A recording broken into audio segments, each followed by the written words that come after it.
Hello my lovely students, this is Mansi. Welcome back to the channel. Now we are going to start with the back exercises of this chapter. So gravitation की back exercise start कर रहे हैं. सबसे पहला question है, how does the force of gravitation between two objects change when the distance between them is reduced to half? इस type के बहुत सारे क्वेश्चन आ जाते हैं. तो हमसे पूछा है कि अगर डिस्टेंस को हम हाफ कर दें तो क्या फर्क पड़ता है उसके फोर्स पे. तो देखो ये हमारे पास फॉर्मूला होता है. So F equals to G, दोनों का mass as it is. So capital M into M1 into M2 कर लो, capital M into small m कर दो, एक ही बात है. अपॉन में ये जो D है इसको हाफ कर दिया. सो D को हाफ कर दोगे इस पूरे का स्क्वायर. देखो क्या होगा, ये हो जाएगा G M into small m upon में d का स्क्वायर एज इट इज हो जाएगा. मतलब d का स्क्वायर करोगे d स्क्वायर आ जाएगा और 2 का स्क्वायर करोगे 4 आ जाएगा. अब यहाँ पे हमारे पास अपॉन में फ्रैक्शन के नीचे फ्रैक्शन आ गया. तो क्या करते हैं हम, ये हमारा m इंटू एम एंड इसका रेसिप्रोकल हो जाएगा. इसका रेसिप्रोकल करेंगे 4 अपॉन डी स्क्वायर हो जाएगा. सो इसको अगर मैं ऐसे सेट करूँ, ये g एज इट इज लिखा, ये m इंटू एम है. अपॉन में हमारे पास अभी भी डिनोमिनेटर में क्या है, d स्क्वायर भी है, इंटू में 4 हो गया. तो ये तो देखा जाए पूरा फॉर्मूला पहले जैसा ही है. क्या हो गया, मल्टीप्लाइड बाय 4 हो गया. तो मतलब ये 4 टाइम्स हो गया. जो हमारा फोर्स है वो कितना हो गया, ये देखो ये तो फोर्स है ही. सो फोर्स, ये फोर्स का फॉर्मूला है, इंटू में 4. तो मतलब फोर्स हमारा 4 टाइम्स बढ़ गया. अगर डिस्टेंस हाफ कर देते हैं तो फोर्स, जो हमारा ग्रेविटेशन फोर्स है, वो 4 टाइम्स बढ़ गया. ठीक है, चलो आगे बढ़ते हैं. नेक्स्ट क्वेश्चन नंबर 2 देखते हैं. Gravitational force act on an object in proportion to their masses, why then does a heavy object not fall faster than a light object. पहली चीज तो दिमाग में आएगी कि अगर हम छत से मान लो एक हेवी ऑब्जेक्ट फेंकते हैं और एक लाइट, और जैसे एक फेदर फेंक दो और एक स्टोन फेंक दो, तो क्या दिमाग में आएगा, यार स्टोन ही पहुंचेगा, तो क्वेश्चन ही गलत है, हेवी ऑब्जेक्ट ही पहुंचता है. लेकिन अगर एक्चुअल में देखा जाए कि एयर रेजिस्टेंस ना हो, अभी फेदर क्या है, वो ऐसे लहराता हुआ यूं करके जा रहा है क्योंकि एयर रेजिस्टेंस है. अगर एयर रेजिस्टेंस ना हो, अगर वैक्यूम हो, तो क्या होगा, आप फेदर और स्टोन को फेंकोगे, दोनों एक ही टाइम पे नीचे जाएंगे. ऐसा इसलिए है बच्चे क्योंकि जो ग्रेविटी है, ग्रेविटी जो अपनी तरफ से खींच रही है, जो एक्सेलरेशन ड्यू टू ग्रेविटी है, वो हर ऑब्जेक्ट पे सेम लग रहा है. ठीक है, so heavy object don't fall faster than the light object because all object fall with the constant acceleration called acceleration due to gravity in the absence of air resistance. ठीक है, ये point जरूरी है कि भैया in the absence of air resistance. Air resistance होगा तो अपने आप ही जो लाइट ऑब्जेक्ट है वो ज्यादा एयर, उसको ज्यादा रेजिस्ट करेगी. ठीक है, and this acceleration is constant and does not depend on the mass of the object. ठीक है, सो एक्सेलरेशन कितना लग रहा है, दोनों पे बराबर है, उसका मास ज्यादा कम है, उससे फर्क नहीं पड़ेगा. ठीक है बच्चे, आगे बढ़ते हैं. आगे थर्ड है, what is the magnitude of the gravitational force between the earth and 1 kg object of its surface. So कितना फोर्स होगा, फिर से अपना वही फॉर्मूला भैया, मास ऑफ अर्थ इंटू में मास ऑफ ऑब्जेक्ट. ठीक है, अपॉन में दोनों के बीच का डिस्टेंस इंटू में हमारे पास कैपिटल जी. ठीक है, अब यहाँ पे देखो, the mass of the earth is, earth का मास दे रखा है, ऑब्जेक्ट का मास दे रखा है, रेडियस मतलब उसके बीच का डिस्टेंस दे रखा है. सो ये हमारे पास हो गया मास of earth 6 into 10 raised to the power 24 and into में 1 हो जाएगा. डी स्क्वायर अर्थ का कितना है, 6.4 इंटू में 10 raised to the power 6 इस पूरे का स्क्वायर. अब हमारे कैपिटल जी की वैल्यू क्या होती है, देखो अगर दे रखा होता 6.7 तो हम 6.7 ले लेते, 6.67 दे रखा होता, जो भी दे रखा होता, बट सिंस यहाँ नहीं दे रखा तो हम पूरा ही लेंगे. 6.67 इंटू में 10 raised to the power -11. ठीक है, अब चलो फाइंड करते हैं. अब इसकी कैलकुलेशन ध्यान से देखना क्योंकि पूरे इसमें कैलकुलेशन ही मेन है. तो हम क्या करते हैं बच्चे, सबसे पहले ही जो 10 raised to the power वाले, इनको साथ करके सॉल्व कर लेंगे. सो वी हैव 6 इंटू 1, तो 6 1 से 6 ही हो गया, इंटू में 6.67 है and multiply by 10 raised to the power 24 into में 10 raised to the power -11. Upon में जाए तो इसका स्क्वायर है, मतलब 6.4 इंटू में 10 raised to the power 6 into में 6.4 इंटू में 10 raised to the power 6. ठीक है, यहाँ पे क्योंकि स्क्वायर है तो सारी चीजें मैंने डबल डबल लिख ली हैं पहले ताकि कोई दिक्कत ना हो. अब इसको मल्टीप्लाई कर लेते हैं. सो वी हैव 6.67 इंटू में 6. सो 6 इंटू 7, 6 7 जा 42 होता है, 6 6 36, 37 30, 39 40 and then again 6 6 36, 37 30, 39 40 and decimal लग जाएगा 2 डिजिट पहले, सो ये हो गया 40.02 एंड इनटू में देखो यहाँ पे नीचे दोनों मल्टीप्लाई, यहाँ पे दोनों मल्टीप्लाई हो रहे हैं, बेस सेम है, पावर्स प्लस हो जाती है, तो 24 प्लस होता है लेकिन वो -11 है, तो 24 में से 11 माइनस हो जाएगा। 24 में से आप 11 माइनस करोगे क्या आएगा आपके पास 13, सो 10 रेज टू द पावर 13 आ गया। अपॉन में चले सो हमारे पास 6.4 इंटू 6.4 करना है, सो वी हैव 6.4 इंटू में 6.4, सो 4 4 जा 16, then 6 4 जा 24, 25 and then we have 6 4 जा 24 again and 6 is 36, 37, 38. So we have 6, then 5, 6, 7, 8, 9, then 8, 9, 10 and we have 4. So 4096 और 2 डिजिट पहले डेसिमल, so 4096 and into में देखें so 10 और 6 6 12 हो जाएगा, so 10 raised to the power 12 हो जाएगा, ठीक है। और यहाँ डेसिमल भी है, अब इसको ऊपर कर लेते हैं, तो हमारे पास क्या अच्छा डेसिमल, यहाँ पे भी 2 डिजिट है, यहाँ भी 2 है, कट कर देते हैं, सो हमारे पास आ गया 4002 अपॉन में वी हैव 4096 और साथ में अब देखो पहले तो हम प्लस कर रहे थे पावर्स क्योंकि मल्टीप्लाई हो रहे थे, अब ये डिवाइड हो रहे हैं, सो क्या हो जाएगा इनटू में 10 रेज टू द पावर 13 -12, ठीक है। सो ये हमारे पास आ जाएगा 4002 और ये क्या हो गया 13 -12 1 हो गया, मतलब सिर्फ 10 बचा, इंटू में 10, यहाँ पे 0 लिख लो, अपॉन में आपके पास आ गया 4096। अब पहले इसको कट कर लेते हैं थोड़ा सा, जितना भी 2 के टेबल से कटवट होता है फिर डिवीजन कर देंगे। सो अगर हम इसको कट करें तो ये आ जाएगा 20 एंड 9 आता है 4 पे,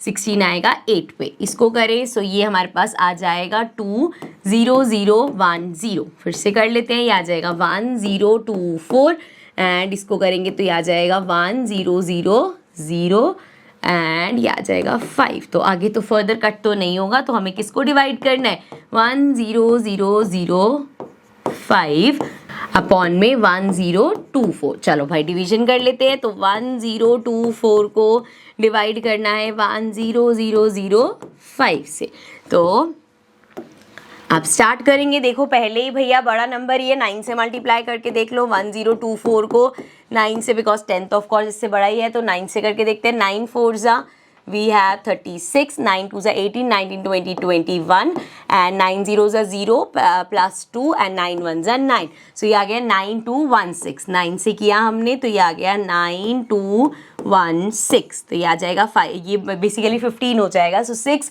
7 8 9 10 11 12 13 14 15, सो ये हमारे पास आ गया 9 एंड ये बच गया हमारे पास 9 में से 1 गया 8, ये भी बचा 9, 9 में से 2 गया 9 गया 8 गया, हमारे पास क्या बचा 7 और ये बच गया 9, तो 789 आ जाएगा। अब ये तो छोटा हो गया तो पॉइंट लगा देंगे, यहाँ पे लगा देंगे 0, ठीक है। अब इसको मल्टीप्लाई करके देखते हैं, 1024 को 7 से मल्टीप्लाई करके देखते हैं, 7 4 जा, बिकॉज यहाँ 7 आ जाएगा ना, 7 4 जा 28 एंड देन वी हैव 7 2 जा 14 15 16 एंड 7 0 जा 0 1 7 1 जा 7, इसी से ही जाएगा। 8 से करोगे तो वो 8000 समथिंग आ जाएगा, सो 7 से किया तो ये आ गया 7168।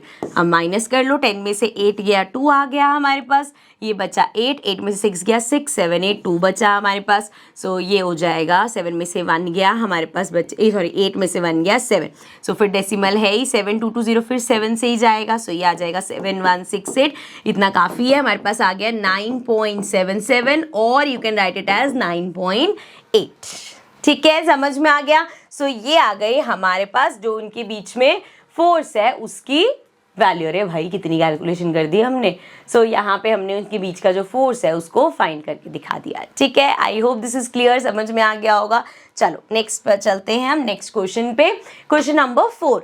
Question number 4 says the earth and the moon are attracted to each other by gravitational force. Does the earth attract the moon with a force that is greater or smaller or the same as the force with which moon attracts the earth? Why? So क्या, अब ये तो हमें पता है अर्थ और जो moon है दोनों एक दूसरे को अट्रैक्ट करते हैं, तो क्या अर्थ क्योंकि बड़ा है उसका फोर्स ज़्यादा होगा मून पे या मून का फोर्स ज़्यादा होगा या सेम होगा? सो यहाँ पे जब भी दो चीज़ों के बीच में एक दूसरे पे फोर्स लगता है वो हमेशा सेम होता है, लेकिन ऑपोजिट डायरेक्शन में, एक ऐसे कर रहा है पुल, एक ऐसे पुल कर रहा है, तो फोर्स हमेशा सेम होता है लेकिन ऑपोजिट डायरेक्शन में होता है। So the earth attract the moon with the force that is the same as the force with which the moon attracts the earth. However, these forces are in opposite direction by the universal law of gravitation. The force between the moon and earth is simple हो जाएगा, moon का जो हमारा मास है, अर्थ का जो मास है, उसको मल्टीप्लाई करेंगे, दोनों के बीच में जो डिस्टेंस है, ये फोर्स जो हम अभी देर से निकालते हुए आ रहे हैं, ठीक है। नेक्स्ट क्वेश्चन देखो, if the moon attracts the earth, why does the earth does not move towards the moon. अब वो कह रहे हैं अगर मून भी अर्थ को अट्रैक्ट करे तो अर्थ जो है मून की तरफ क्यों मूव नहीं करती, क्योंकि अगेन अर्थ का मास कितना ज्यादा है और मून का मास कम है, तो इसीलिए अर्थ मूव नहीं करती। सो the earth and the moon experiences equal gravitational forces from each other. However, the mass of the earth is much larger than the mass of moon, hence it is accelerated at a rate lesser than the acceleration rate of the moon towards the earth. For this reason the earth does not move towards the moon. ठीक है, clear है। चलो आगे बढ़ते हैं। Question number 6, what happen to the force between two objects if. अब जैसे हमने पहले क्वेश्चन किया था वैसे ही क्या क्या दे रखा है। सबसे पहले बोला the mass of one object is double. अब देखो हमारे पास फॉर्मूला क्या होता है, अरे अरे अरे फॉर्मूला हमारे पास क्या होता है बच्चे, F equals to G mass of first object into में mass of second object upon में दोनों के बीच का डिस्टेंस। अब वो कह रहे हैं कि अगर एक का हम डबल कर दें, मान लो एक मास, मान लो ये पहले वाला जो मास है इसको हमने डबल कर दिया, सो इससे क्या फर्क पड़ेगा। आप जब भी ट्राई करोगे ना, ऐसे आपको ट्राई करना है, ये जो भी डबल किया ट्रिपल किया उसको अलग करके देखो। सो 2 मल्टीप्लाई हो रहा है भाई, पूरे से भी मल्टीप्लाई करेंगे तब भी एक ही बात है। सो 2 इंटू इसको एज इट इज लिख दो m1 इंटू m2 अपॉन में डी स्क्वायर। सो हमने क्या देखा, ये तो हमारा फोर्स है ही, क्या हो गया हमारा फोर्स, डबल हो गया। सो फर्स्ट केस में हमने देखा अगर हम किसी एक चीज का मास डबल कर देंगे सो क्या होगा, हमारा फोर्स भी डबल हो जाएगा, उनके बीच का फोर्स डबल हो गया। सेकेंड पार्ट में देखो बच्चे, सेकेंड पार्ट में बोला है the distance between the object is double and triple. अगर उनके बीच का जो डिस्टेंस है उसको डबल कर दिया या ट्रिपल कर दिया। सो देखो जरा, जी पहले ऐसे लिखते हैं F equals to G mass of first mass of second upon में, अब जो डिस्टेंस है उसको क्या कर दिया है, डिस्टेंस को डबल, पहले डबल करते हैं। सो d की जगह 2d हो जाएगा, ठीक है। अब इस पूरे का स्क्वायर होना है तो क्या होगा, ये आ गया हमारे पास g m1 into m2 and यहाँ पे हो जाएगा 2 का स्क्वायर 4 और d square as it is. अब 4 नंबर एक्स्ट्रा, इसको अगर हम अलग करेंगे तो क्या हो जाएगा, 1/4 आगे आ गया, ये हो गया g and m1 into m2 upon में डी स्क्वायर। सो हमने देखा क्या हो गया, हमारा जो ये फोर्स है ये बच्चे 1/4 हो गया, हमारा फोर्स 1/4 हो गया, ठीक है। अब आगे बढ़ते हैं, इसी वाले पार्ट में हमें बोला है कि अगर ट्रिपल हो जाए, फोर्स हमारा क्या होता है, capital G mass of first object mass of second object upon में, अब क्या कर रहे हैं हम, डिस्टेंस को ट्रिपल कर रहे हैं। सो डिस्टेंस ट्रिपल हो गया मतलब 3 टाइम्स d हो गया, इसका स्क्वायर होना होता है क्योंकि डिस्टेंस का स्क्वायर होता है। सो ये हो गया g m1 into m2 and upon में क्या हो जाएगा, 3 का स्क्वायर 9 और साथ में d स्क्वायर, ठीक है भाई। इसको ऊपर कर लेते हैं।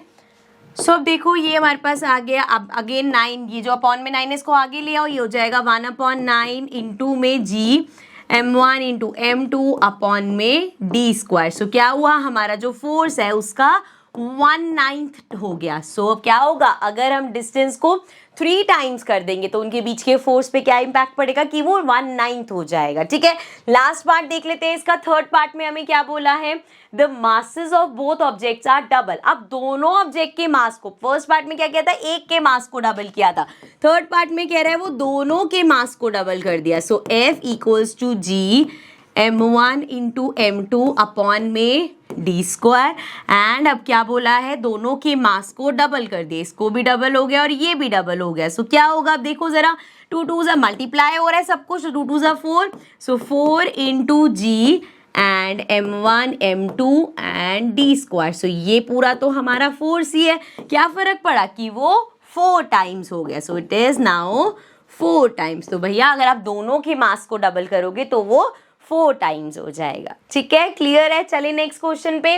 नेक्स्ट क्वेश्चन, क्वेश्चन नंबर 7 है, what is the importance of universal law of gravitation. So universal law of gravitation की हमने नोट्स में भी डिस्कस किया था, क्या इंपॉर्टेंस है, किन किन चीजों को वो जस्टिफाई करता है। So the force that is responsible for binding us to earth, हम जो अर्थ के साथ बाइंड हो रखे हैं, there is a force, gravity की वजह से, एक फोर्स ऑफ अट्रैक्शन की वजह से, अगेन कहां से आए, किसने जस्टिफाई करी इस बात को, यूनिवर्सल लॉ ऑफ ग्रेविटेशन ने। देन है है the motion of moon around the earth, जो अर्थ के अराउंड मून मूव कर रहा है, कौन जस्टिफाई कर रहा है, again because of that gravitation pull. So यहाँ पे अगेन फिर से यूनिवर्सल लॉ ऑफ ग्रेविटेशन कर रहा है। द मोशन ऑफ प्लैनेट्स, सन के अराउंड जो प्लैनेट्स मूव कर रहे हैं उसमें भी सेम चीज है। And the tides formed by rising and falling of water level in the ocean are due to the gravitational force exerted by both the sun and moon on the earth. So sun and moon तो जो gravitational force लगा रहे, कभी वो ज्यादा होता है कभी कम होता है, इस वजह से हमारे टाइड्स आते हैं, ठीक है। सो ये सभी चीजें हैं जो कि हमारा यूनिवर्सल लॉ ऑफ ग्रेविटेशन है, वो इन चीजों को जस्टिफाई करता है और यही उसकी इंपॉर्टेंस है, ठीक है। चलो आगे बढ़ते हैं बच्चे। Next question number 8, what is acceleration of free fall, कि कोई भी चीज अगर फ्रीली फॉलिंग ऑब्जेक्ट होगा उसका एक्सेलरेशन क्या होगा, acceleration due to gravity, gravity उसे अपनी तरफ खींच रही है ना। So acceleration of the free fall is the acceleration produced when a body falls under the influence of the force of gravitation of the earth alone. It is denoted by g and its value on the surface of earth is 9.8 meter per second square, ठीक है।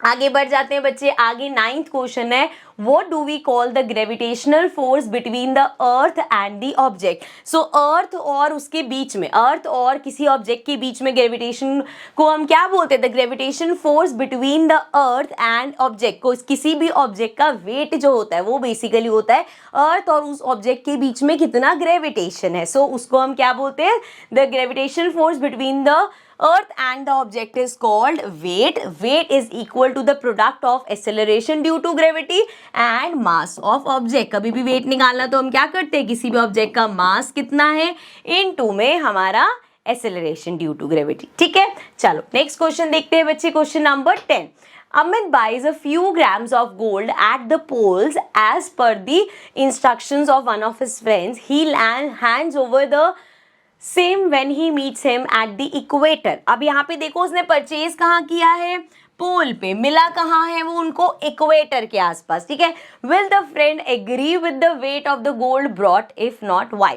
सो हमने यहाँ पे एक चीज पढ़ी थी कि जो हमारा वेट होता है किसी भी बॉडी का वो पोल पे अलग होता है, इक्वेटर पे अलग होता है। तो जब उसने पोल पे खरीदा होगा तो जो उसने वेट देखा होगा, जब वो इक्वेटर के आसपास आया वेट कम आ रहा होगा, इसका मतलब वो एक्सेप्ट नहीं करेगा। The weight of a body on the earth surface, हमारा वेट होता क्या है, मास इनटू ग्रेविटी, ठीक है। नाउ मास तो सेम ही होगा उस गोल्ड का, लेकिन एक्सेलरेशन ड्यू टू ग्रेविटी पोल पे अलग है और हमारे अर्थ के जो इक्वेटर के पास है वो अलग है। So the value of G is larger at the poles. अब पोल पे तो ज्यादा है कंपेयर टू इक्वेटर, इक्वेटर पे वो कम होती है। So gold can weigh less at the equator as compare to the pole. Therefore Amit's friend won't believe the load of the gold bought. उसको लगेगा भाई तेरे से 1 किलो मंगवाया था, तू तो ये 700 जो भी आएगा मतलब 700 ग्राम लेके आया सिर्फ। तो इसीलिए पोल पे जब वेट किया, क्योंकि वहाँ ग्रेविटी ज़्यादा है इसलिए वहाँ पे वेट ज़्यादा आया होगा, और यहाँ पे इक्वेटर के पास क्योंकि ग्रेविटी कम हो जाती है,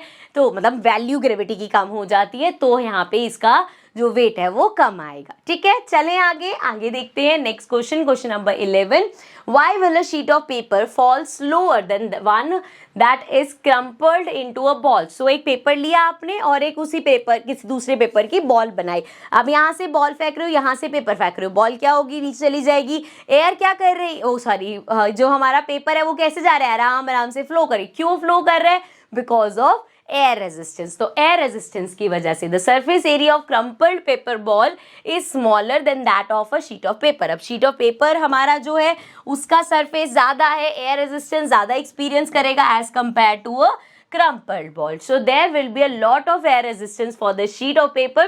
A piece of paper falls slower than a ball that has crumpled as a result. ठीक है, समझ में आ गया। चलो आगे बढ़ते हैं।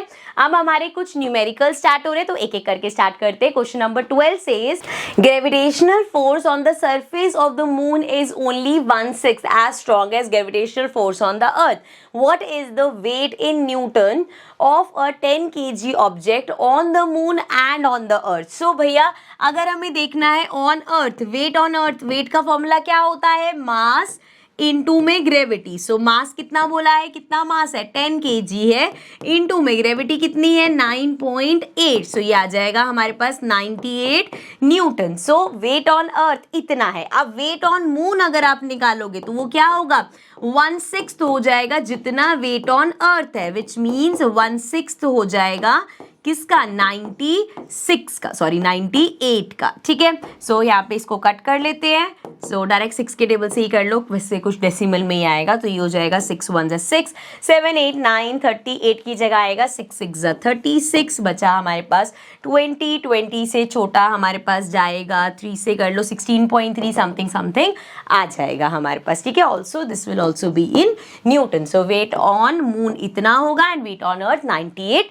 न्यूटन होगा। ठीक है, चल नेक्स्ट क्वेश्चन पे चलते हैं। Question number 13 says a ball is thrown vertically upward with a velocity of 49 metre per second. सो पहली चीज ये ध्यान रखनी है, कभी भी चीज अगर आप ऊपर की तरफ फेंक रहे हो, आप अपवर्ड फेंक रहे हो, ग्रेविटी क्या होती है नीचे होती है, सो मतलब हम ग्रेविटी की ऑपोजिट डायरेक्शन में फेंक रहे हैं। सो जी कितना लेंगे हम, जी लेंगे -9.8। ठीक है, ग्रेविटी को हम फिर क्या लेते हैं नेगेटिव लेते हैं। एंड हमने देखा था जब भी कोई चीज अपवर्ड जाती है तो उसकी फाइनल वेलोसिटी हम 0 मानते कि एक सर्टेन हाइट पे आके वो रुकेगी and then it will fall back. ठीक है, सो फाइनल वेलोसिटी 0 मतलब जो वेलोसिटी हमें दे रखी है वो कितनी, वो क्या होगी हमारी इनिशियल वेलोसिटी, मतलब u हो गया 49। अब करना क्या है, सबसे पहले निकालना है the maximum height to which it rises. तो कितनी हाइट तक वो जाएगा, मतलब इसकी हाइट निकालनी है, मतलब इसके बीच का हमें डिस्टेंस निकालना है एक तरीके से। तो अपना यूज करते हैं v² - u² = 2as। एंड अगर हम इस टर्म्स में लिखे तो v² - u², a की जगह g और s हमारा क्या है हाइट। ठीक है, सो v² कितना है 0 0 का स्क्वायर 0 माइनस 49 का square equals to 2 into -9.8 into में h। सो चलो यहाँ पे करते हैं, 49 का स्क्वायर कर लो, ये आ जाएगा 49 इंटू 49, 9 9 81, 9 4 36 37 30 39 40 41 42 43 44। सो ये आ गया 44 एंड ये हो जाएगा 9 4 अगेन 36 एंड 4 4 16 17 18 19। तो इसको प्लस कर लो, ये आ जाएगा 6, ये आ जाएगा 10 14 एंड 2 2401। सो ये आया माइनस का 2401, क्योंकि माइनस बाहर है ना, देखो बेसिकली 0 माइनस 2401 करोगे तो माइनस का ही आएगा। एंड यहाँ पे 9.8 को जरा 2 से मल्टीप्लाई करो। सो 9.8 इंटू 2 हमारा हो जाएगा 8 2 16, 9 2 18 प्लस 1 19। सो 19.6 और ये भी माइनस का 19.6 इंटू में h हमें फाइंड करना है। सो यहाँ से एक चीज तो दिख रही है, माइनस से माइनस कैंसिल हो जाएगा, ये हो गया 2401 अपॉन में 19.6 है। या तो एक काम करो डेसिमल हटा के यहाँ 0 लगा दो और इसको सॉल्व करके हमारी h की वैल्यू आ जाएगी। चलो सॉल्व करते हैं इसको। पहले देखो कट कर सकते हैं इसको, जितना छोटा कर लें उतना अच्छा है। सो 2 के टेबल से ही स्टार्ट कर देते हैं इसको कट करना, क्योंकि लास्ट में इवन नंबर्स दिख रहे हैं। सो ये हो जाएगा हमारा 2 से करेंगे, ये आ जाएगा 9 18 16 आ जाएगा, 8 से कर दो, यहाँ पे करेंगे आ जाएगा 12005। तो चलो यहाँ पे ले लेते हैं 12005 अपॉन में 98 और ज़रा इसको डिवाइड करते हैं। सो वी हैव 98 और यहाँ पे है 12005। चलो, अरे यार ऐसे क्यों लगा देती हूँ मैं, ऐसे। ठीक है, अब यहाँ पे मल्टीप्लाई करके देखते हैं, 2 से बड़ा ही ना हो जाए। देखिए 8 2 16, 9 2 18 19। सो ये 196 तो बड़ा हो जाएगा, तो इसको हम 1 से ही करते हैं, ये हो जाएगा 98। यहाँ ले आते हैं 0, 10 में से 8 गया, ये आ जाएगा 2 एंड यहाँ पे हो जाएगा 11। सो 9 10 11, ये आ गया 220। अब देखो ज़रा 98 से 3 से करके देखिए एक बार, ये आ जाएगा 98 into 3। So 8 3 24 and we have 9 3 27 28 29। So ये तो बड़ा हो गया, फिर से हमें 2 से लेना पड़ेगा, 196 करेंगे, नीचे आ जाएगा हमारे पास 5, 10 में से 6 गया, हमारे पास आ जाएगा 4 एंड ये आ गया 1। सो 9 10 11, सो ये आ गया 2 एंड 245 से ये तो फिर से बड़ा है, फिर से 2 से ही जाएगा। सो ये आ जाएगा 196 एंड ये आ जाएगा हमारा 15 में से 6 गया, 6 9 आ जाएगा एंड वी हैव यहाँ पे आ जाएगा 3। तो 9 10 11 12 13 4 9 0 आ गया और 0 मतलब डेसिमल लगा के आएगा। अब देखो 490 98 को ज़रा करके देखो 4 से, सो ये आ जाएगा 8 4 32, 9 4 36 37 38 39, सो 392। एक बार ज़रा 5 से भी करके देख लेते हैं, तो ये हो जाएगा 8 5 40, 9 5 45 46 47 48 49, सो 4 अरे पूरा जा रहा है ये तो। 5 से करेंगे तो ये आ गया 490, सो हमारे पास आंसर आ गया h इक्वल्स टू 122.5। तो इनके बीच का डिस्टेंस निकालने को बोला था, दैट इज 122.5 ऑल्सो मीटर्स लिख देना। ठीक है, डन, क्लियर, समझ में आ गया। तो नेक्स्ट पार्ट देख लेते हैं इसका। Second number, we have the total time it takes to return to the surface of earth. उसको कितना टाइम लगा होगा वापस आने में, मतलब आपको ऊपर जाने में कितना टाइम लगा और वापस आने में पूरा निकालना है, तो पहले टाइम निकाल लेते हैं इसका कितना टाइम लगेगा। सो उसके लिए इसको ऊपर कर लेते हैं पहले। तो हमारे पास फॉर्मूला है v equals to u plus 80, 80 मतलब gt हो जाएगा। सो v कितना है 0 इक्वल्स टू u कितना है 49 प्लस g है -9.8 इंटू में t कितना है, t हमें निकालना है, तो ये हमारे पास आ जाएगा 49 को उधर भेजो -49 हो जाएगा इक्वल्स टू -9.8 इंटू में 2 माइनस से माइनस कैंसिल, 9.8 को उधर ले आओ, ये हो गया 49 अपॉन में 9.8 और ये t आ जाएगा, ज़रा यहाँ से हटाओ, ये आ जाएगा इतना 98। अभी हमने किया था ना 49 आता है ना 95 के टेबल में आता है, सो 98 से इसको कैंसिल करेंगे तो ये आ जाएगा 5 पे, that means t equals to आ गया 5। अब ये जो टाइम है ना बच्चे, वो ऐसे बताया जैसे यहाँ से चीज़ गई ऊपर जाने तक तो इतना टाइम लगा। अब वो कह रहे हैं उसको रिटर्न आने में, तो अगर उसको 5 सेकेंड ऊपर जाने में लगे तो उसको 5 सेकेंड ही लगेंगे नीचे आने में। तो हमारा जो टोटल टाइम उसने पूछा है वो हो जाएगा 5 + 5 विच मीन्स 10 सेकेंड्स लगेंगे उसको वापस अर्थ के सरफेस पे आने में। I hope this is clear. चलो नेक्स्ट क्वेश्चन पे चलते हैं, question number 14. So question number 14 says a stone is released from the top of a tower of height 19.6 meter. Calculate its final velocity just before touching the ground. So हमें final velocity निकालनी है और क्या बोला गया है कि tower के टॉप से ड्रॉप किया गया है कोई चीज। सो जब ऊपर से कोई चीज नीचे आती है तो पहली बात तो ग्रेविटी भी उसको नीचे तरफ खींच रही है, चीज भी नीचे आ रही है, तो हमारी जो जी की वैल्यू होती है वो क्या होती है, पॉजिटिव होती है और 9.8 लेंगे हम। ठीक है, इसके अलावा जब भी कोई चीज ऊपर से नीचे गिरती है बच्चे तो उसकी इनिशियल वेलोसिटी 0 होती है। जैसे कोई चीज जब नीचे से ऊपर जा रही है तो हम मानते हैं उसकी फाइनल वेलोसिटी 0 होगी।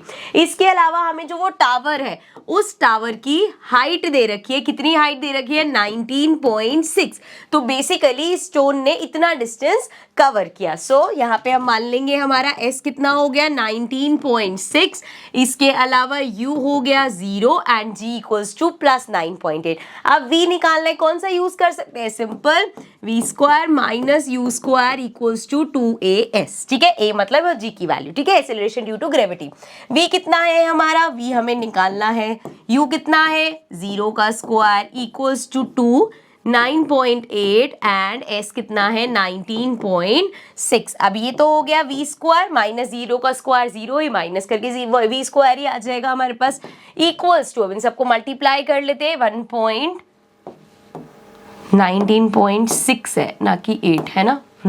सो वी हैव 19.6 को पहले 2 से मल्टीप्लाई कर लेते हैं, फिर 9.8 से कर लेंगे, 6 2 12, 9 2 18 + 1 19, 2 1 2 3। सो यहाँ पे आ जाएगा डेसिमल। अब इसको कर लेते हैं 9.8 से, तो 8 2 16, 8 × 9 72 73, देन 8 3 24, 25 26 27 28 29 30 31, 9 से करते हैं, 9 2 18, 9 9 81 82, so 82 and 9 3 27 28 29 30 31 32 33 34 35, so ये आ गया 35।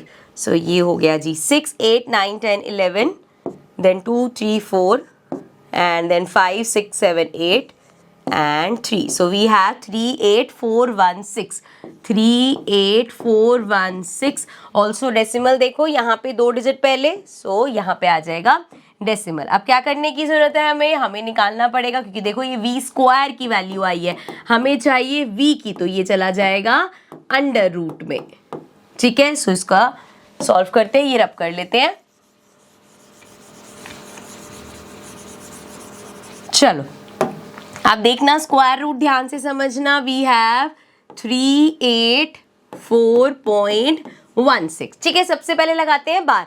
सो बार कैसे लगेगा, डेसिमल के बाद इस तरीके से और यहाँ पे ऐसे। सो 3 से छोटा क्या चलेगा बेटा, 1 1 जा 1, मतलब स्क्वायर लगाएंगे 2 2 जा 4 बड़ा हो जाएगा। सो ये हो जाएगा 1 × 1 1। अब 3 में से 1 माइनस करेंगे आ जाएगा 2 और ये बार वाला नीचे उतारेंगे तो ये आ जाएगा 84। अब 1 + 1 इधर आ जाएगा 2। ये मैं हमेशा स्लो डाउन होकर कराती हूँ क्योंकि मुझे पता है ये बेसिक चीजों में गड़बड़ हो जाती है। ध्यान से एक एक स्टेप समझाते हुए चलूंगी मैं, ठीक है। अब हमें देखना है 2 के आगे हम कौन से पेयर ऑफ नंबर रख सकते हैं। जैसे अगर मैं यहाँ पे रखूँ 7, सो 7 × 7 49 हो जाएगा। देन 7 2 = 14, 15 16 17 18। सो ये आ गया 189। छोटा है 284 पे जाना है, चलो 9 से करके देखते हैं। सो इसको 9 से करेंगे, 9 9 = 81, 9 2 = 18, 19 20 21 22 23 24 25 26। सो 261। ये क्लोज है, इससे बड़ा तो जा भी नहीं सकते। सो 9 से करेंगे, ये हमारे पास आ जाएगा 261। माइनस कर लेते हैं और यहाँ से 16 नीचे आएगा। अब देखो 4 में से 1 गया 3 आ जाएगा आपके पास, 8 में से 6 गया 2 आ जाएगा। ऑल्सो डेसिमल इधर आ जाएगा क्योंकि हमने डेसिमल के बाद वाला नीचे उतारा है ना, तो यहाँ डेसिमल आ गया। अब नेक्स्ट स्टेप में क्या होता है, ध्यान से देखना, ये हमारा 29 हम लेते हैं, इसमें प्लस करेंगे ये जो 9 लिया था, तो हमारे पास क्या आएगा 29 में जब आप 9 ऐड करोगे, इसको हटा दो, 29 + 9 करेंगे क्या होगा 18, तो ये आ जाएगा 38। सो यहाँ पे अब जो नंबर लिया जाएगा वो होगा 3838। ठीक है, अब इसको आगे करके देखते हैं। लास्ट में 6 देखते हैं, अगर ये परफेक्ट स्क्वायर होगा तो 4 से मल्टीप्लाई करके देख दो, 4 4 = 16 होता है क्योंकि देन 8 4 = 32 33 एंड वी हैव 4 3 = 12 13 14 15। सो ये तो आ गया 1536। इससे बड़ा आप क्या आ सकता है, अगर हम 8 से करके देखें 8 8 = तो 64 होता है। और किसमें है कि लास्ट में हमारे पास 6 आता है, 6 6 = 36। तो एक बार 6 से करके देखते हैं, 6 से करेंगे तो ये आ जाएगा 6 6 = 36 and then we have 6 8 = 48 49 50 51। Then we have 6 3 = 18 19 20 21 22 23। So ये आ गया हमारे पास एग्जैक्ट 2316। मतलब यहाँ पे हम करेंगे इसको 6 से, यहाँ पे आ जाएगा 6 और ये हो गया 2316। सो यहाँ पे हमारे पास आंसर क्या आ जाएगा, v की वैल्यू आ जाएगी 19.6 एंड साथ में वो देख लेना यहाँ पे मीटर्स में है सब कुछ।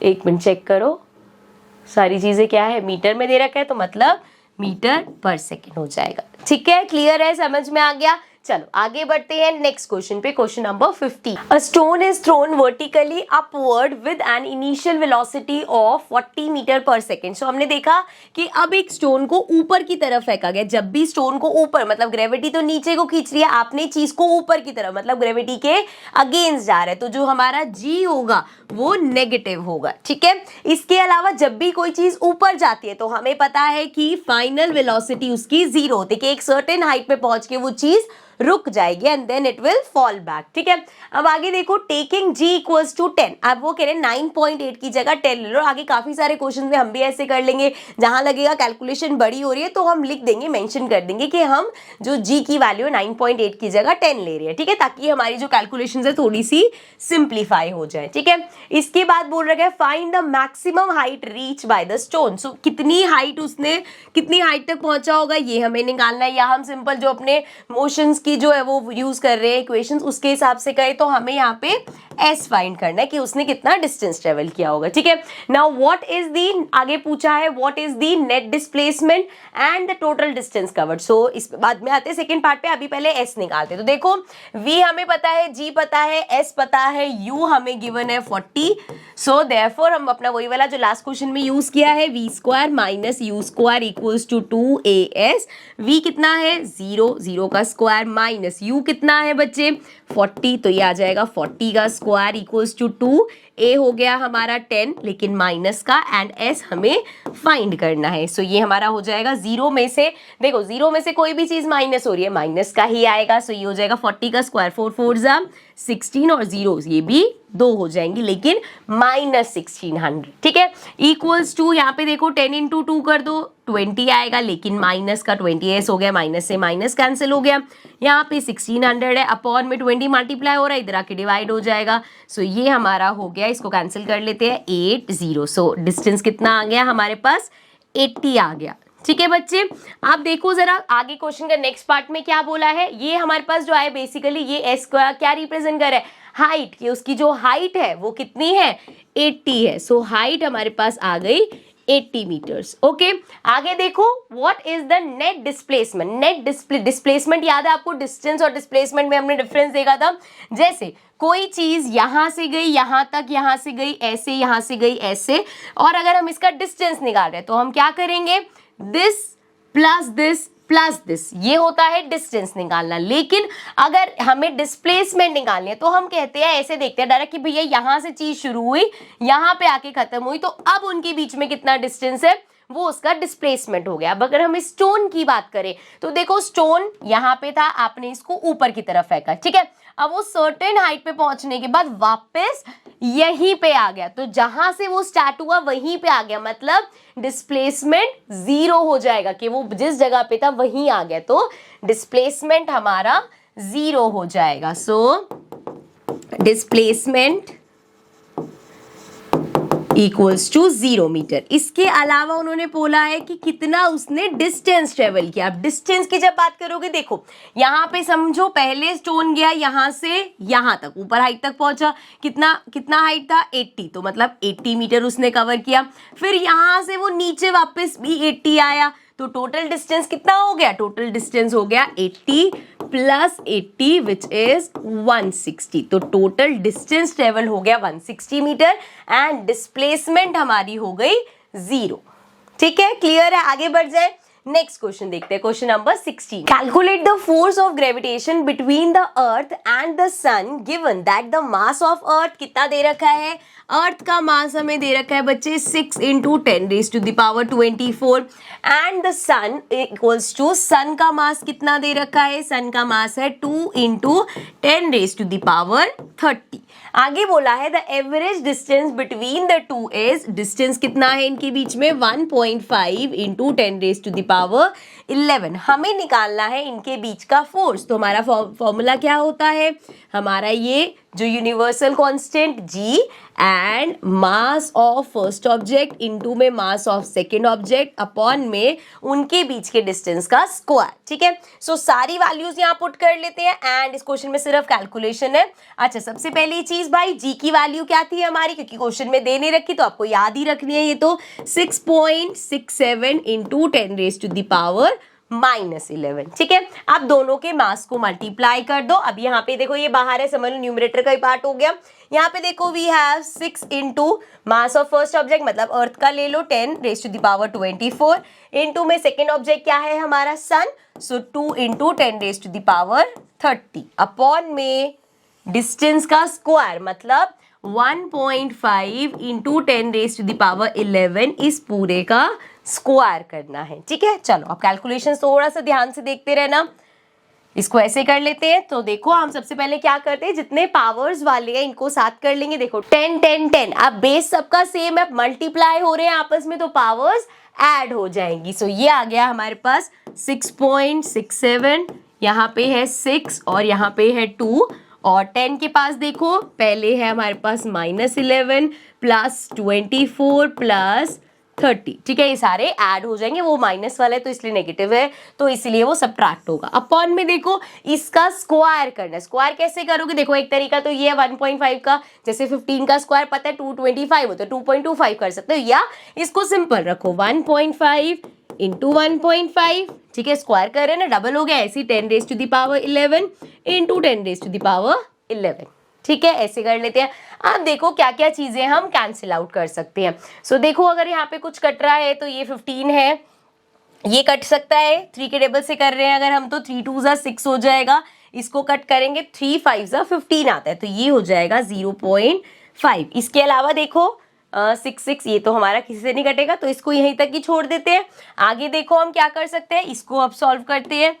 सो वहां पे अगर हम बात करें तो 3 4 5 54 हो जाएगा, -11 सो 4 में से 1 गया 3 हो जाएगा, 5 में से 1 गया 4, सो 43 आ जाएगा अभी 10⁻⁻ वाला। सो इसको मल्टीप्लाई भी करते रहे, 2 2 4, सो 6.67 को 4 से मल्टीप्लाई करते हैं जरा।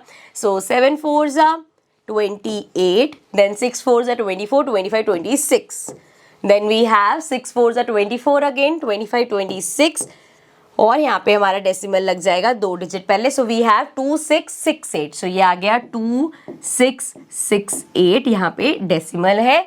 इनटू में हमारे पास है 10 रेज टू द पावर, अभी हमने देखा क्या है 43, अपॉन में अगर जाए सो यहाँ पे है 1.5 को मल्टीप्लाई कर लो 0.5 से, सो 5 5 25, देन 5 1 5 6 7 एंड 0 से करेंगे तो एज इट इज ही आएगा, सो हमारे पास 7 5 आ गया, और 2 डिजिट पहले डेसिमल लगेगा, तो नीचे आ गया 0.75। अब जरा यहाँ पे देखो, यहाँ पे भी यही है, मल्टीप्लाई हो रहे हैं, बेस सेम है, पावर्स ऐड हो जाएंगे, मतलब ये हो गया 10 रेज टू द पावर, क्या हो जाएगा 11 + 11 22 हो जाएगा। ठीक है, कैलकुलेशन समझ में आ रही है।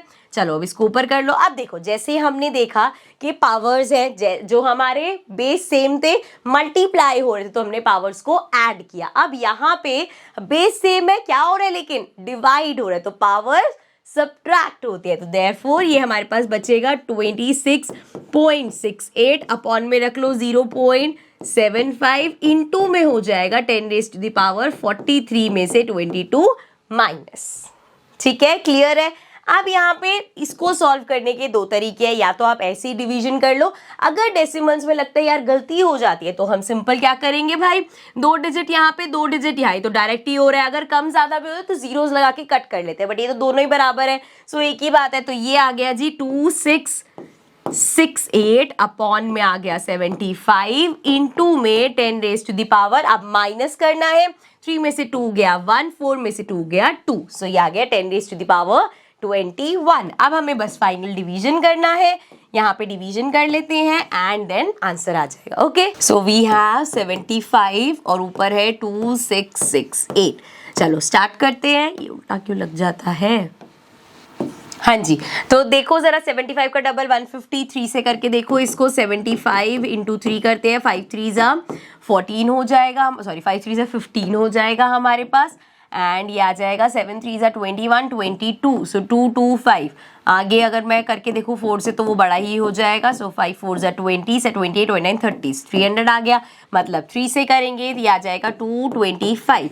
यहाँ पे आ गया हमारे पास 8, इसको सब्ट्रैक्ट कर लो, 6 में से 5 गया 1, 6 में से 2 गया 4, सो 418 आ गया। अब देखो जरा 75 इससे बड़ा जाते हैं, 5 से करके देखते हैं, सो 5 5 25, 7 5 35 36 37, 375। आई थिंक अब अगर हम 6 पे जाएंगे तो वो बड़ा हो जाएगा, सो करके देख लेते हैं। फिर भी 75 को 6 से करें, 6 5 30 हो जाएगा, देन 6 इंटू 7 42 43 44 45, ये बड़ा हो गया, ये 450 आ गया।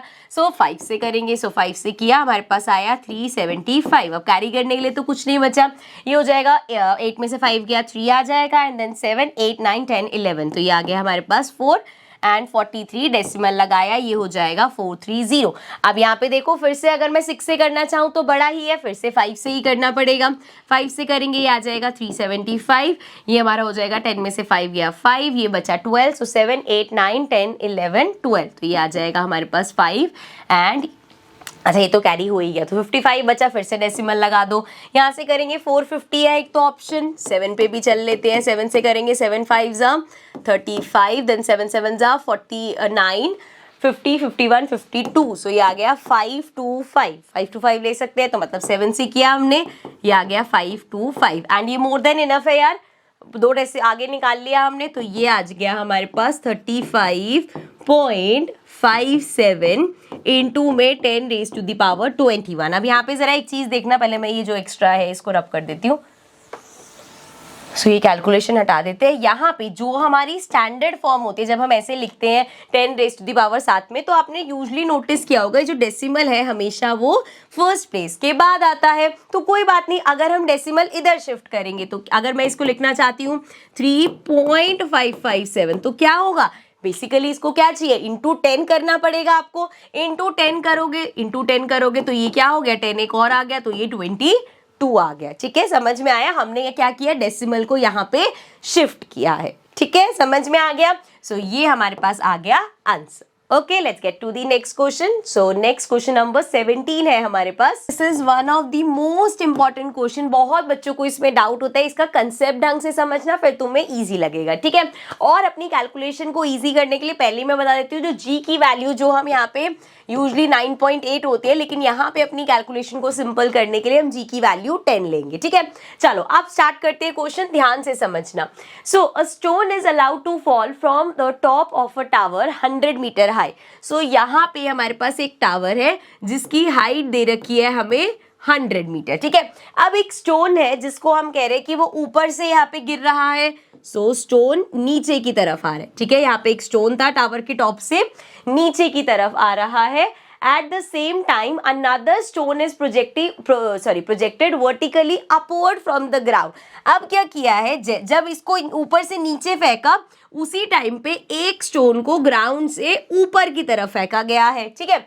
नाउ हमें बताना है from the ground with the velocity of 25 metre per second, calculate when and where the two stones will meet. तो देखो, अब जैसे कोई चीज ऊपर से गिराई और एक चीज यहाँ से, जैसे एक बॉल है, मैं यहाँ से ड्रॉप करूँ यहाँ पे ड्रॉप, एक टाइम ऐसा आएगा कि दोनों मीट करेंगे. जैसे सिंपल रखो, अगर एक के ऊपर एक रखे करोगे टक्कर खाएंगे ना, वो मतलब एक पॉइंट पे मीट कर रहे हो. यही अगर डिस्टेंस पे यहाँ से बॉल नीचे आ रही है, यहाँ से ऊपर जा रही है, सो एक पॉइंट होगा जहां पे वो मीट कर रहे होंगे. हमें बताना है किस टाइम के बाद और कितना कितना डिस्टेंस ट्रेवल किया होगा. तो कैसे करेंगे, पहले तो ये देखो बेसिक चीज कि जहां पे स्टोन ऊपर से नीचे आ रहा है, ग्रेविटी भी नीचे खींचती है, स्टोन भी नीचे आ रहा है. सो यहाँ पे हमारी जी की वैल्यू क्या होगी, +10, ठीक है, +10 होगी. और हमें पता है जब कोई चीज ऊपर से नीचे आती है तो उसकी जो इनिशियल वेलोसिटी है वो 0 होती है. सिमिलरली जब कोई चीज नीचे से ऊपर जाती है अगेंस्ट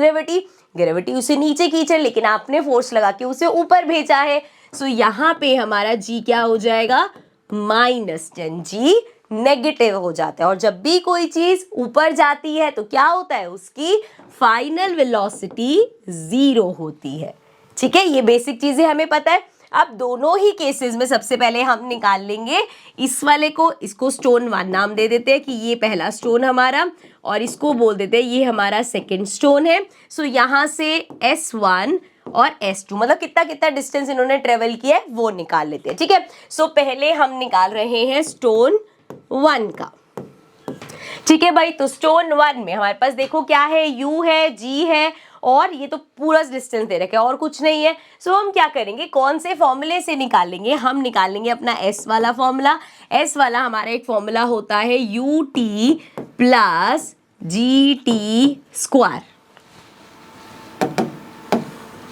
½ GT स्क्वायर, ठीक है. क्लियर है.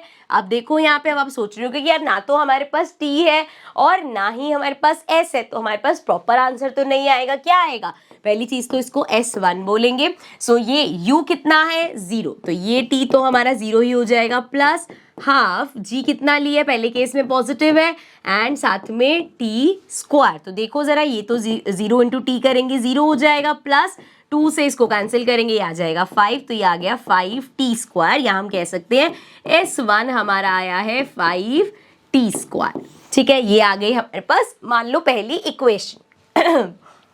अब सेम चीज स्टोन 2 पे करेंगे, इसको और थोड़ा सा ऊपर कर लेते हैं. सो सेकेंड स्टोन की अगर हम बात करें जिसको नीचे से ऊपर फेंका गया है, फॉर्मूला सेम यूज करेंगे, S = UT + ½ GT स्क्वायर.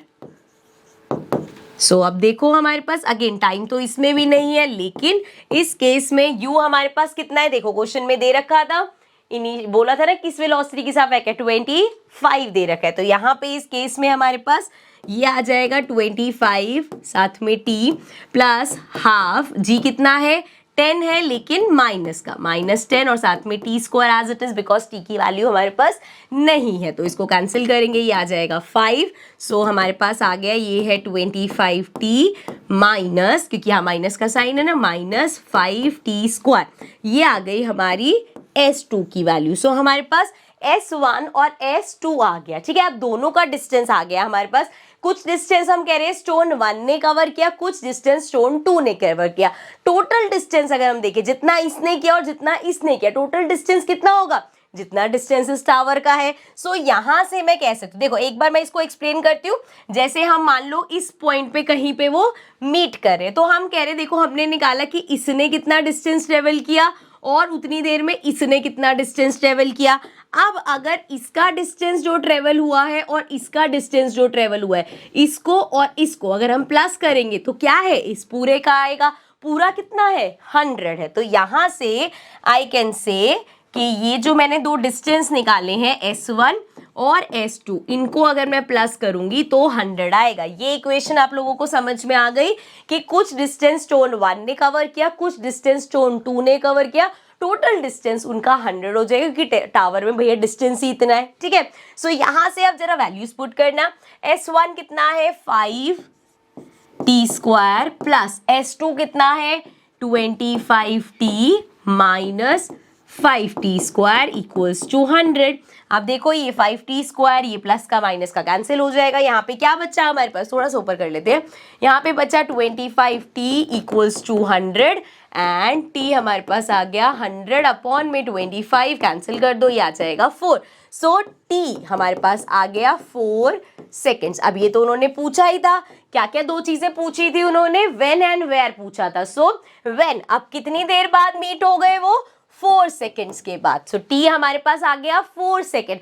अब वेयर जो पूछा है, सो दोनों का S1 S2 बता दो कि भैया किस किस ने कितना डिस्टेंस ट्रेवल किया। देखो यहां से निकालते हैं, जरा कलर चेंज कर लेते हैं। सो S1 हमारा था 5t² और 5t अब हमारे पास आ गया 4 का स्क्वायर हमारे पास हो जाएगा, ये आ जाएगा 5, 4 का स्क्वायर 16, 16 5 80। ठीक है, तो 80 मीटर स्टोन 1 ने कवर किया और स्टोन 2 की अगर हम बात करें तो ये है 25t माइनस 5t², तो ये हो गया 25t हो गया 4 माइनस 5t हो गया हमारे पास 4, इसका स्क्वायर 25 इंटू 4 कर दो 100 माइनस ये तो अभी किया ही है 80 आया है हमारे पास, माइनस 80 कितना हो जाएगा 20।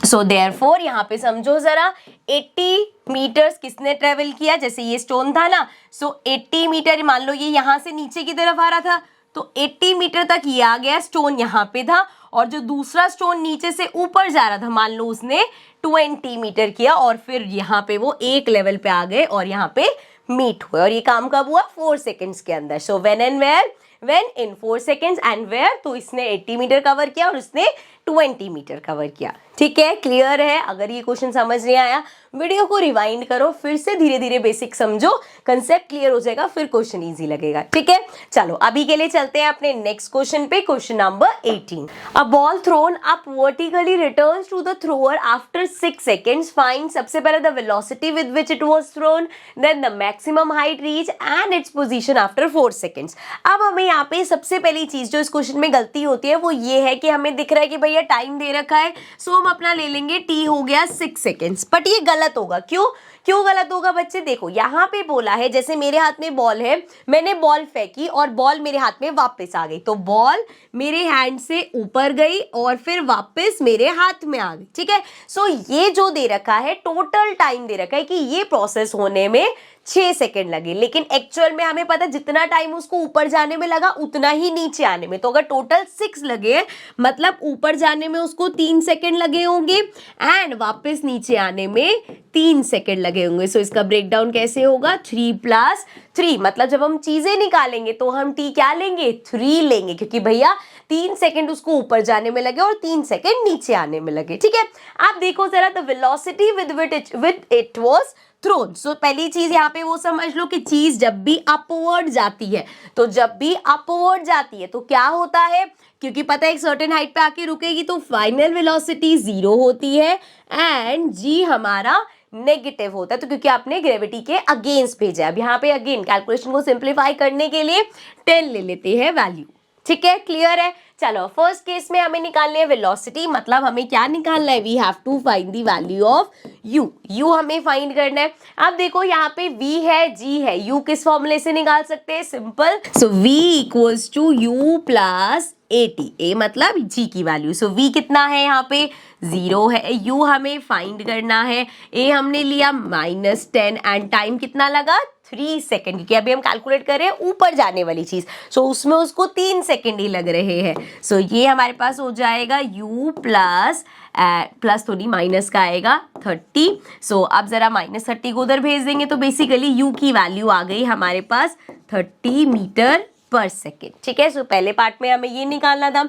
नेक्स्ट हमें बोला है the maximum height eight which it reach, तो वो कितनी हाइट पे पहुंचा होगा, मतलब हमें यहाँ पे s की वैल्यू निकालनी है। अब s की वैल्यू कैसे निकाल सकते हैं, सिंपल भाई, अगर s की वैल्यू निकालनी है v square minus u square equals to 2as। So v कितना है हमारे पास 0, 0 का स्क्वायर, u कितना है 30, तो 30 का स्क्वायर, 2a कितना है -10 एंड s कितना है निकालना है। सो ये हमारे पास हो जाएगा 0 का स्क्वायर 0 -30 का स्क्वायर करो 3 3 = 9 और साथ में 2 zeros, तो ये हो जाएगा -20 और साथ में s। अब इसको उधर ले आओ, यहाँ पे है -900, इधर लेके आएंगे -20 को, तो ये पहली बात तो माइनस से माइनस कटा, 0 से 0 कटा एंड हमारे पास आ जाएगा s इक्वल्स टू 45, मतलब इतना डिस्टेंस जो है उसने ट्रेवल किया है। ठीक है, क्लियर है। चलो आगे देखते हैं last part. So last part हमारे पास है, लास्ट पार्ट में हमें बताना है इट्स पोजीशन आफ्टर 4 सेकेंड। अब वो बोल रहे हैं 4 सेकेंड बाद वो स्टोन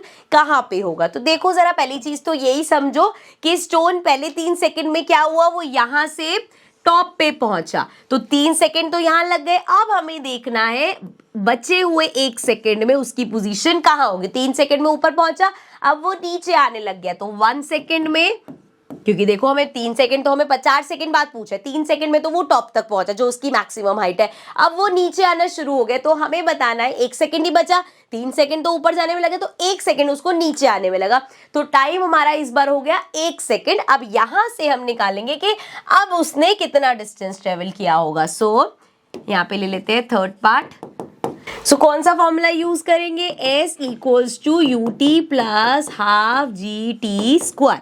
ठीक है, अब यहाँ पे देखो, अब यहाँ पे केस समझो, 3 सेकेंड उसको ऊपर आने में लगे, 1 सेकेंड नीचे आने में, तो अभी क्या हो रहा है, जो ये नीचे की तरफ आ रहा है, जब भी कोई चीज नीचे की तरफ आती है g पॉजिटिव हो जाता है हमारा, क्योंकि ग्रेविटी भी नीचे खींच रही है और चीज भी नीचे आ रही है, एंड इस केस में u हमेशा 0 होता है। तो वैल्यूज पुट करो, ये हो गया 0 1 प्लस हाफ, ये आ गया 10 और साथ में 1 का स्क्वायर।